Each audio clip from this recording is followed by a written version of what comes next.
다음은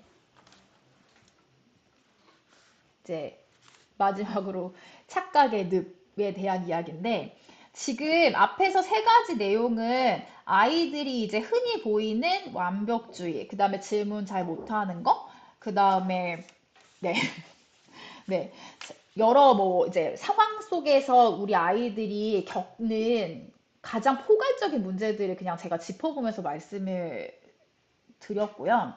이제 마지막으로는 제가 누가 이걸 몰라 이렇게 하는 그 착각의 늪을 좀 이어서 말씀을 드리고 싶은데, 혹시 지금까지 드린 말씀 중에 궁금하신 점 있을까요? 제가 너무 달리듯이 와서.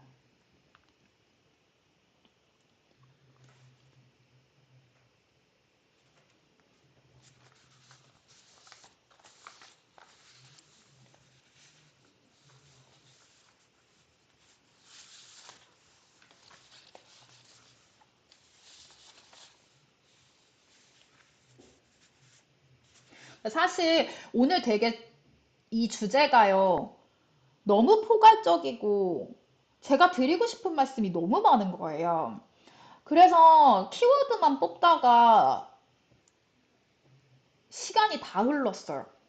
그래서 지금도 말하고 싶은 게 너무 많은데, 제가 주제 자체가 이게 유튜브에서 할 내용이 아닌가 싶을 정도로 양이 너무 많은 거예요. 이 태도적인 부분, 뭐 부모님들이 말씀해 주셨던 모든 질문들을 다 통합했을 때. 그래서 이 관련된 내용을 좀 글로 한번 올려서 다시 한번 설명을 해드릴까 이런 생각도 들고, 다음번부터는 사실 유튜브는 이런 생활적인 이런 부분보다는 약간 교육적이고, 문제 어떻게 해결하는지 과목의 성적을 올리기 위한 방법들에 좀 더 집중을 많이 할 것 같은데, 오늘 말씀드리고 싶은 건 약간 전반적으로 아이들이 좀, 그리고 부모님이 함께 좀 고쳤으면 하는 그러한 방향성이 굉장히 많이 들어가 있어서 그 부분들을 조금 신경 써주셨으면 좋겠어요. 네. 자, 마지막으로 교과서를 다 가지고 다녀야 하는 게 맞는 걸까요? 학교 교과서를 다 가지고 다닐 수가 없어요. 너무 무거워서. 그래서 제가 항상 추천드리는 것이 교과서를 하나씩 더 사세요. 그래서 집에 두고 본인이 어떠한 페이지를 어떻게 공부해야 되는지를 체크해 갖고 오는 게 가장 좋아요. 네. 그래서 학교에 관련되어 있는 교과서들은 웬만하면 집에 하나씩 더 추가적 구비를 하시는 게 가장 좋고요. 학교에다가는 이제 요즘에 사물함 잘 되어 있으니까 학교에 넣어두고, 학교용, 가정용을 이제 따로 배치하시는 게 좋을 것 같아요. 네. 학원책 같은 경우는 들고 다니시는 게 가장 좋죠. 왜냐하면 이제 복습을 해야 되고 조금 더 빠른 패턴으로 움직이니까. 근데 학교 교과서 같은 경우는 패턴 자체가 막 빠르게 진도를 나가거나 하지 않다 보니까 이제 집에다 두고, 또 놓치면 큰일 나잖아요. 그 교과서 안 가져가면 정말 큰일 나니까 우선 집에다 두고 이렇게 페이지만 적어 갖고 오는 방식으로 쓰시는 게 더 좋을 것 같아요. 자, 우선 이제 마지막인데 제가 여기엔 약간 분노를 담았습니다. 네. 그 착각의 늪. 저거 누가 몰라 이거요. 제가 얼마 전에 어떤 다른 지역에 시강을 한번 한 적이 있어요.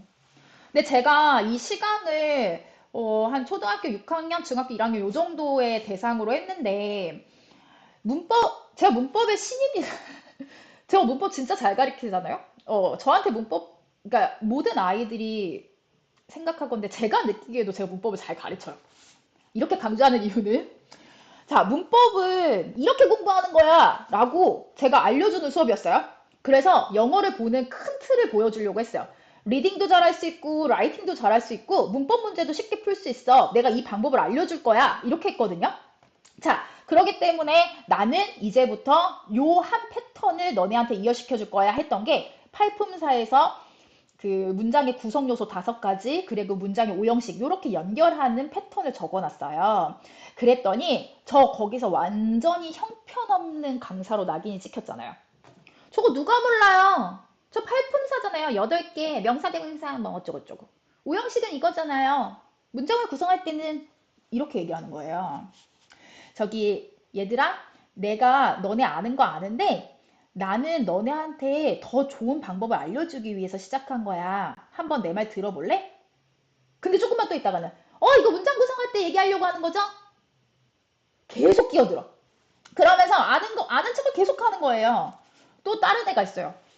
저 이번에 이제 또 한 명이 이제 뭐 시강을 하는데, 자, 수능 영어에서 그 순서 맞추기 문제를 하려고 했어요. 근데 제가 순서 맞추기 문제를 문법으로 풀거든요. 해석으로 풀지 않고. 근데 그 방법을 알려주려고 했어요. 근데 이게 방법이 되게 중요한 게, 그 더 이런 부정가사, 정관사, 대명사 이런 것들 푸는 방법으로 순서 맞추기를 풀 수 있거든요.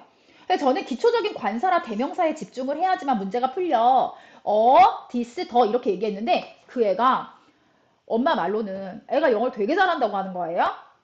저도 긴장은 했죠. 얘가 얼마나 잘하지? 한번 봐야지. 근데 처음부터 와서부터 이래. 팔짱 꼬고 나를 이렇게 봐요. 얘가 한 시간 동안 저는 펜을 든 걸 못 봤어요. 코드숨을 치고 막 이래요. 그리고는 제가 질문을 했습니다. 그랬더니 그거 누가 몰라 이렇게 얘기하더라고요. 자, 그러면 이 답은 뭐지? 그랬더니 답을 못해요. 그래서 제가 너 다 안다며. 그랬더니 그냥 저거 너무 쉬운 거라서 집중 안 했는데요. 이런 아이들이 너무 많아졌어요. 이거 진짜 큰일 아닌가요, 진짜? 네. 배움에 있어서 이러한 모습을 보인다는 건 정말 너무 큰일인 것 같은 거예요.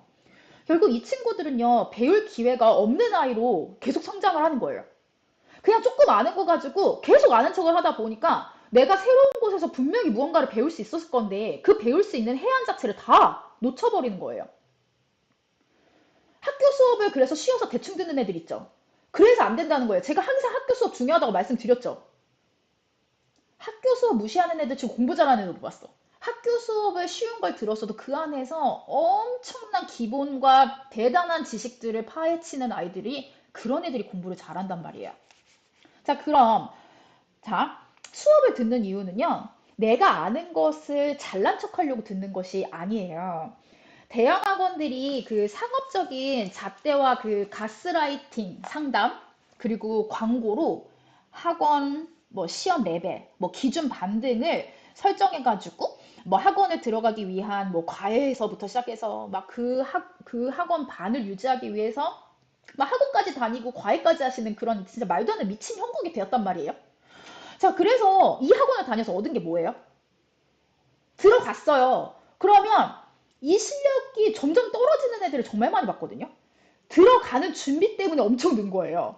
그리고 뭘 알고 뭘 모르는지 잘 모르고 결론적으로는 그걸 유지하기 위해서 아등바등 하다가 마지막에는 어떤 목표를 얻었는지, 어떠한 목표를 얻기 위해서 이렇게 달렸는지조차 모르는 그러한 형국을 전 너무 많이 봤어요. 사실 그래서 어떤 학원에서 왔다. 그러면 아예 상담도 안 해요.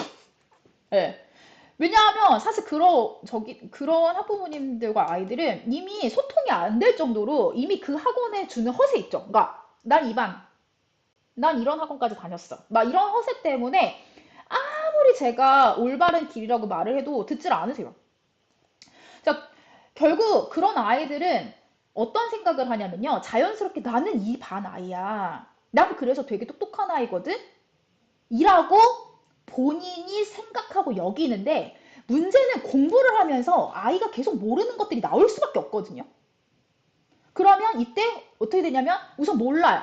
그래도 어쩔 수 없이 반은 따라가야 되니까 계속 넘어가. 근데 진도는 계속 나가요. 그런데 더 이상 학원에서는 이미 커리큘럼대로 진도 나갔기 때문에 더 이상 봐주질 않아요. 그러니 그 시간들이 다 흘러가고 나면 결국은 빈 구멍도 나올 거고요. 학업적 허망감이 들 거예요. 그래서 이걸 걷잡을 수 없는 문제로 이제 봉착하게 되면 어떻게 되냐 뭐 이런 거예요. 예를 들면 제가 이번에 또 이런 경험에서 시험을 봤는데 고등상까지 했대요. 근데 고등상을 다 틀린 거예요. 그래서 제가 중등 시험지로 줘봤어요. 근데 중등에 인수분해를 줬는데 인수분해를 못한다는 거예요. 고등상을 다 끝났다며. 근데 어떻게 인수분해를 못하지? 말이 안 되잖아요. 그래서 인수분해의 원칙을 알려주고 풀려고 했더니 이거 알아요? 하고서 풀렸더니 또 못 푸는 거예요. 이 정도면 다시 해야 되는 게 맞잖아요. 그래서 제가 이거 다시 돌아가야 된다. 이건 중학교 거부터 다시 해야 된다고. 이건 고등어 갈 수 없다고 이렇게 얘기했거든요. 그랬더니 다른 학원에서는 2반까지 다녔대요. 다른 학원에서 2반까지 다닌 게 중요한 게 아닌 거 아니에요? 이 아이가 인수분해도 못하고 고등학교로 올라온 게 더 문제가 아니에요? 알고 가야죠. 반이 중요한 게 아니라는 거예요. 결국 공부를 하는 거는 자기 자신의 학업적 능력을 고취시키고 모르는 것을 배우고 탐구하고 확장하기 위한 거예요. 그런데 어떤 학원의 진도, 기간, 책의 종류, 레벨 등으로 이 아이를 평가하기 시작하니까 마치 공장에서 그 인스턴트 상품 찍어내듯이 아이들을 다 이제 만들어내잖아요. 그러다 보니까 당연히 학업적 빈구멍 나올 수밖에 없어요. 그냥 넘어가니까요. 그 기준으로 넘어가 버리니까요. 질문도 안 해. 물어보지도 않아. 아이의 고유성이 있고 이 자체, 그러니까 예를 들면 이 아이들마다의 고유성이 있어요. 어떤 것들에 능한 아이가 있고 어떤 부분들은 조금 느린 아이들도 있거든요. 자, 근데 이 아이가 이제 지체에서 놓친 것이나 아니면 각자 고유한 영역에서 부족한 것들을 좀 되새겨보고 살펴볼 여유가 없이 그냥 천편일률적으로 공장처럼 이 과업들을 부여를 받아서 결국 이 학원의 극단적 상업화가 만들어 놓은 말이 뭐냐면 빈구멍이에요. 저희 땐 빈구멍이라는 말을 안 했어요. 이게 상업화가 짙어지면서 빈구멍이란 말이 생긴 거거든요. 이 부분들도 분명히 시정이 돼야 된다고 생각을 해요. 우리 아이를 지켜봐야 된다는 거예요. 그 레벨에 목을 맬 필요가 없어요. 우리 아이는 학원에 들어가려고 공부하는 게 아니고 대학을 가고 미래를 꿈꾸려고 공부를 하는 거예요. 아, 또 있어요. 이런 거. 답정너 부모. 그리고 멋쟁이 부모. 답정너 부모에 무조건 멋져야 되는 이러한 가치관을 가진 학부모가 계시거든요. 그러면 진짜 아이가 너무 힘들어요. 자, 이런 거예요. 본인이 이미 맞다고 정했어. 이미 정하면 잘 생각해 보세요. 이거는 우리가 잘 몰라. 그러니까 우리의 행동 양상을 보고 내가 답정너인지 아닌지 확인해 봐야 되는데 본인이 맞다고 이미 정하면 아이는 이미 그렇게 돼야 된다고 정해지신 거예요. 그러니까 그렇게 행동을 해야 되는 거예요. 그러니 다른 어떤 변수도 부정을 해버리고 무조건 자기가 정한 틀에 맞아야 훌륭한 거라고 생각을 하게 돼요. 만약에 그렇지 않으면 그런 부모는 그 아이의 속 알맹이의 진짜 문제를 들여다보지 않고 그 모습으로 평가를 한 거기 때문에 속 알맹이는 보이지가 않아요. 그래서 어떻게 하냐면 방법을 전체적으로 다 들어 엎어요. 다 바꿔. 결국 문제는 정말 작았거든요. 그런데 엄청 일을 키워가지고 방법과 수단을 모두 다 바꿔버리면서 그 아이는 또다시 시작해야 돼. 마무리 안 됐는데 멋지게 보일 수 있는 방법으로 또다시 시작을 해야 되는 그런 상황일 거예요. 그런 부모의 경우에 다른 사람보다 자기가 더 나아 보여야 돼서 도구를 탓해요. 그럴 경우 절대 우리 아이 탓을 하지 않아요. 네, 도구 탓을 해요. 그리고 다 바꿔요. 근데 아이도 그것을 자연스럽게 역사적 체험으로 부모가 계속 그렇게 해왔기 때문에 쌓여진 체험으로 배워요. 그러면서 허세가 생기고 도구를 바꾸면 모든 해결이 될 거라고 생각을 해요. 하지만 문제는 그 도구를 바꿔서 결과를 얻어본 적이 없기 때문에 결론은 본인 또한 그게 허무함을 알아요. 그냥 아는 척만 하게 되는 거예요. 본인도 그걸 알 거예요. 자, 그러니까 진짜로 아는지 모르는지를 몰라요. 그러면서 본인 속은 썩어 들어가는 거예요. 그리고 본인도 해결하는 방법 몰라요. 그리고 어려워져. 계속 어려워져. 자기는 해결 방법도 모르는데 계속 해결해야 되는 과제들은 너무너무 어려워지잖아요. 그러니까 몰라. 그런데 모른다고 하기에는 너무 멀리 왔어. 또 다시 돌아가기에는 엄마한테도 죽을 것 같고 나도 너무 싫은 거예요. 끔찍해. 내 친구들한테는 나 이거 한다고 얘기하고 싶은데.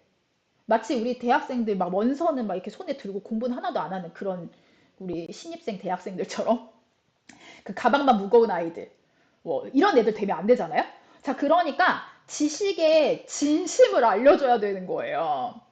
이 부모가 어떠한 특정 목표를 세워놓고 아이를 쏙 빼고 보지 마시고 문제의 정확한 핵심만을 딱 하나 살살 긁어내서 하나씩 하나씩 고치는 그 연습들을 하셔야 전체적으로 성장할 수가 있는 거예요. 지금까지 노력한 것들이 모두 허사가 아니에요, 어머니들.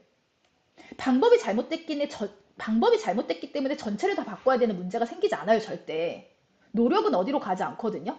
다만 마무리를 잘 짓기 위한 우리의 노력과 반성들을 더 해봤으면 됐다라는 거예요.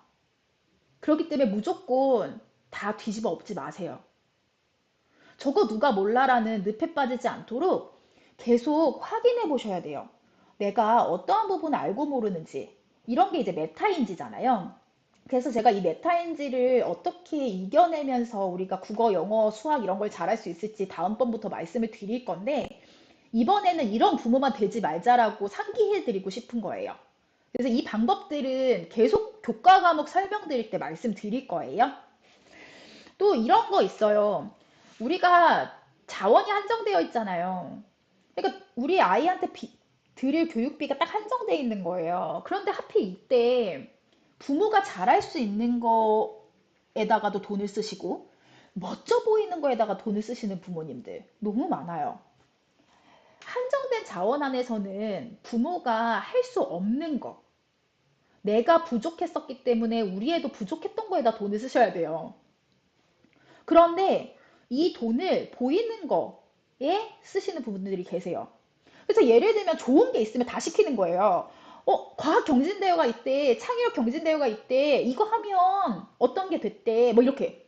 그런데 진짜 웃긴 게 이런 거 다 해도 수능 최저 등급 못 맞춰서 대학 못 가는 애들이 훨씬 많아요. 그걸 이해하셔야죠. 멋진 거 아무리 해도요. 가장 중요한 건 뭐예요? 기본이에요. 제가 저번에도 말씀드렸죠. 영어 기본 성적 안 돼가지고 공무원 시험 못 보고 회계사 시험 못 봐요. 결론적으로는 우리가 가장 근본에 집중을 하셔야 되는 거고 부모가 할 수 있는 거에다 굳이 돈을 쓰실 필요가 없다라는 거예요. 교육비는 부모가 할 수 없는 거에다 쓰는 거예요. 자, 그러니까 우리 아이에게 진짜로 필요한 거, 그리고 진짜로 흥미있고 관심 있는 것들을 좀 차근차근 같이 따라가고 아이의 성장을 매일 함께 바라보면서 지켜본 부모. 어, 이 아이가 진짜로 부족하고 진짜로 흥미 있는 것들을 같이 따라간 부모들은요, 아이 혼낼 자격 있으세요. 그런데 그거 바라보지도 않고 아이 다 맡겨놓은 다음에 선생님이 얘 이게 부족합니다 이러면 너 왜 그거 안 했어? 얘 이상합니다. 너 왜 이렇게 이상해? 너 왜 이런 과목이 부족하니? 라고 혼낼 자격이 없어요. 다 맡겨놓고. 결국 우리 아이의 구체적인 대화를 나눌 수 있도록 조금 더 심도 있게 이 아이를 살펴보셔야 된다는 거예요. 좋은 것 다 해주고요. 이사 가주고 이런 거 다 중요한 거 아니에요. 요즘 대치동이요. SRT가 가깝잖아요. 아시죠? 그 SRT 저희 동네까지 5분. 그러니까 요즘에 그 학원 오는 시간대 있잖아요. 거기가 SRT가요. 다 매진이에요. 왠지 아세요? 대전에서도 대치로 오고요. 대구에서도 대치로 오고요. 다 대치로 와요. 너무 놀라워요. 거기서 시간 맞춰서 버스 대절해서 오더라고요. 그 수서역에서. 저 진짜 깜짝 놀랐어요. 근데 이 학원, 집, 뭐 장소만 바뀐다고 천재가 되는 게 아니잖아요? 우리 아이가 어떻게 성장하는지도 모르고 그냥 이 애를 장소만 바꿔놓는다고 해가지고 아이가 천재로 크지 않아요. 좋은 대학 가지 않아요. 애만 쓰지. 그래서 부모가 아이를 아는 게 더 중요하다라는 걸 말씀드리고 싶은 거예요.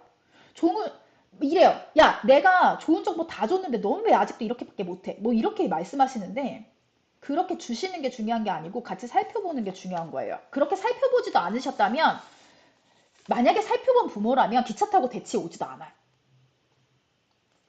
제가 그래서 마지막으로 모차르트 이펙트에 대한 말씀을 드리고 싶은데 모차르트 이펙트 아시죠? 우리가 모차르트 음악을 들으면 마음이 안정이 되고 차분해지고 그래서 태교 음악으로도 많이 쓰이고 아이의 뭐 산만함을 잡는 데 쓰이고 이러잖아요. 그런데 이 모차르트 이펙트가 이제 학계에서 문제가 있다. 이 논문이 문제가 있다라고 얘기했어요. 그 너무 소수의 표본으로 만들어 놓은 실험 오류라는 거죠. 이 모차르트 음악만 들으면 다 똑똑해지나요? 절대 아니란 말이에요. 모차르트 음악을 듣는다? 똑똑해진다? 천재가 된다? 그러면 다 모차르트 음악 듣고 있게요? 노력을 해야 머리가 좋아지고, 그래야 뭐 노래를 들을 만한 가치가 있는 거지. 결국은 엄마가 맘카페, 뭐 교육 정보 유튜브 뭐 잔뜩 들고 공부는 이런 거야. 이렇게 해야지 잘 된대. 이러면서 방법만 계속 던져 애한테. 직접적인 노력을 함께 같이 해본 적도 없고 계속 말만 던지는 거예요. 이렇게 하면 잘 된대, 이렇게 하면 좋은 공부가 된대 하면서 계속 좋은 것만 던져. 말로. 노래 틀리듯이. 다 모두 모차르트 이펙트에 오류가 생긴다는 거예요. 학원은 보육하는 곳이 아니에요. 모든 것을 모르는 거 있죠. 모르는 것을 채우는 곳이에요. 그렇기 때문에 모르는 게 없다면 다닐 필요도 없는 거예요. 스스로 할 수 있으면 다닐 필요 없는 거예요. 자, 그렇다면 부모가 할 수 있는 것은 최소한 하루에 1시간이라도 이 아이를 들여다볼 수 있는, 그리고 부모가 어느 정도 같이 도와줄 수 있는 시간을 함께 해줘야 된다는 거예요. 모든 것을 돈만 내면 되는 학원에 선생말, 좋은 선생말 있죠. 그 말만 믿고 맡겨서는 안 돼요. 뭐 예를 들면 아이가 음악을 좋아해요. 근데 우리가 공부하면서 음악을 들을 수는 없잖아. 집중력이 떨어지니까. 제가 이 부분도 나중에 말씀드리고 싶은데, 우선 아이가 이제 뭐 공부를 다 끝내고 마쳤어요. 그러면 이어폰 하나씩 꽂아요. 나눠 끼고 좋아하는 노래 들으면서 같이 흥얼거리면서 산책도 하고, 또 막 노래 어떤 부분 좋지 않아? 막 이러면서 같이 따라도 부르고 막 찾아보고 이러면서 깊이 있게 막 같이 놀아주는 거야. 게임처럼 줄넘기해서 누가 더 많이 뛰나 막 이런 거 해보고, 같이 공도 차고 공도 넣고 이렇게 운동 같은 거 하고 이러면서 가족과 함께 좀 돈도 절약하고 아이의 행복까지 행복해질 수 있어요. 또 부모님이 잘하시는 과목들은 아이한테 조금 어느 정도 알려주고, 어머니께서, 그러니까 부모님께서, 어머니 아버님께서 그 학생이 되고 이 아이를 선생님처럼 둔 다음에 집에다 칠판 하나 두세요. 중요한 예제 문제 같은 거 있죠? 대표 문제들을 하나씩 풀려 말을 설명해 달라고 하세요. 그리고 그 강의비를 주세요. 와, 너 오늘 정말 훌륭한 강의 잘했다. 내가 이 문제에 대한 강의비를 드리겠습니다. 이렇게 가는 거예요. 너무너무 좋은 공부 방법이에요. 내가 말로 설명할 수 있을 정도로 공부를 했다는 거잖아요. 그러면 다음번에 강의료 받으려고 계속 더 열심히 공부해요. 집에 작은 칠판 하나 사세요. 그리고 같이 그 아이의 강의를 한번 대표 문제만 들어보세요. 너무너무 훌륭한 교육 방법이 될 거예요. 이거는 부모가 몰라도 할 수 있는 거잖아요. 네. 그리고 만약에 아시는 거라면 질문이요. 질문 이유를 구체적으로 한번 해보세요. 그러면 이 아이도 그렇게 질문하겠다. 그죠? 더 구체적으로 질문해보세요. 왜 이게 이렇게 되는 거예요? 선생님, 전 이게 이해가 가지 않아요. 이런 식으로 같이 따라가 보시는 거죠. 이해 가시죠? 그래서 이렇게 되면 어떤 상황이 되냐면 우리 아이랑 구체적인 시간을 같이 공유했기 때문에 장단점 파악이 너무 잘 돼. 그래서 우리 아이가 아, 이래서 부족했구나. 아, 이 부분이 얼마나 답답했을까? 이 부분을 도와줘야겠다. 야, 얘가 이런 부분도 있었어? 굉장히 훌륭하고 기특하네. 이렇게 도와줄 수도 있고, 칭찬도 할 수 있고. 그래서 이러한 도움과 칭찬은 찐으로 그 아이와의 시간을 보내면서 나온 거기 때문에 여기서 혼을 내고 아이한테 막 뭐라고 해도 이 아이가요, 불평불만하지 않아요. 당연히 혼날 거 혼났다고 생각해요. 그렇기 때문에 만약에 이러한 시간을 보내지 않은 아이들이 맨날 혼만 나잖아요. 그러면 엄마 아빠 반항밖에 안 해요. 엄마 아빠가 뭘 알아? 이런단 말이에요. 근데 지금 이 찐 시간을 보낸 애들이 엄마 아빠 뭘 알아? 이러겠어요? 그죠? 예. 그래서 이런 거. 자, 학원의 모든 시간을 학원에 다 맡기지 말란 말이에요. 너가 이래서 문제야. 훈계하는 건, 부모가 같이 했으면서, 아니, 같이 하지 않았으면서 혼내는 건 혼낼 가치 없다고 다시 말씀드려요. 자, 그래서 사람이 어떤 상황만 보고서는 혼내는 거, 그거 하지 말라는 거예요. 이 아이 너무 억울할 수 있다란 말이에요. 어떤 상황이 분명히 있을 수 있었을 거라고요. 그래서 진실이 밝혀지도록 우리가 그 아이와 시간을 들여서 하나씩 함께 봐보면 굉장히 아이가 성장할 거라. 앞에 잘못된 방향들 있죠? 그 세 가지 모두 다 고칠 수 있을 거라는 생각이 든다고요. 제가 장담컨대 부모님의 귀차니즘이 줄어들수록 그러니까 귀차니즘이 점점 줄어들어서 열심히 노력할수록 이 아이 때문에 불편하고 속타는 시간들, 감정 싸움의 소모 시간들이 사라지는 것을 분명하게 명심하세요. 부모님의 귀차니즘이 버려지잖아요. 그러면 마음의 상처, 정신적 고통, 불편한 마음가짐, 우리 아이가 싫어지는 그 느낌 다 사라지실 거예요. 전 이런 생각이거든요. 제가 이번에 유튜브를 이제 하려고 여러 가지 유튜브들을 막 처음으로 봤어요. 근데 진짜 뭐 대치동에 되게 유명한 유튜브 뭐 컨설턴트 뭐 이런 소장님이 뭐 남자분인데 소장님 자식은 어떠세요? 뭐 이런 식으로 이제 한 인터뷰를 봤거든요. 근데 제가 어, 좀 그랬어요. 자식은 엄마가 키우는 거지. 이건 제 일이라서 하는 거고요. 엄마가 하니까 뭐 제 자식 일을 잘 모르죠. 하하하. 그런 아빠가 되면 안 되지 않아요? 자신이 키워보지도 않고 노력도 안 해봤으면서 다른 사람을 훈계할 순 없어요. 우리도 자식한테 그렇게 해서는 안 된다는 거예요. 그렇기 때문에 우리가 이러한 부분들을 잘 고민해보고 노력해봐야 된다는 거고, 그래서 제가 오늘 드린 과제는 네 가지의 타입으로 내가 속해 있는 부분이 있는지 다시 한번 생각해 보시고, 노력해야 될 부분들이라든지 구체적으로 내가 어떻게 해야 되는지를 조금 더 생각을 해보시고, 본인이 잘 하고 있는지 잘 모르시겠으면 저한테 문자를 주세요. 그러면 제가 그 부분에 대해서 더 구체적으로 도와드릴 거고, 앞으로 다음번부터는 제가 정확하게 국어, 영어, 수학, 과학 등등 교과 과목에 어떻게 그 네 가지 오류를 없애면서 공부를 잘 할 수 있는지, 그리고 정확한 문제 해결 방법들, 그리고 메타인지를 활용해서 이 아이가 스스로 자기 검열 학습들을 할 수 있는 방법에 대해서 설명을 드릴 거예요. 그래서 오늘은 이 부분에 대해서 스스로 좀 반성을 한번 해보시고, 그리고 저는 다음번부터는 해결책을 열심히 보여드리겠습니다.